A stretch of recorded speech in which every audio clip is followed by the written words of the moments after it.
খাচ্ছ তুমি? বাবা, আব্বুরে, কি খাও তুমি? পেয়ারা খাচ্ছ? মজা। মানব সব সময় নিজে হাতে খাবার খেতে অনেক পছন্দ করে। বাবা, তুমি কি খাচ্ছ? আব্বু, আব্বু মামামকে একটা পাপ্পা দাও তো।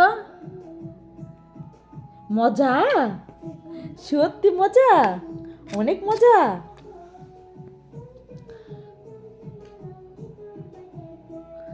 বাবা, এই যে বাবা। আব্বু, মানাপকে দেখে সবাই মাশাআল্লাহ বলবেন। মানাপের ভিডিওগুলি যদি আপনাদের ভালো লাগে লাইক কমেন্ট শেয়ার করবেন আর অবশ্যই আমাদের চ্যানেলটি সাবস্ক্রাইব করে দিবেন।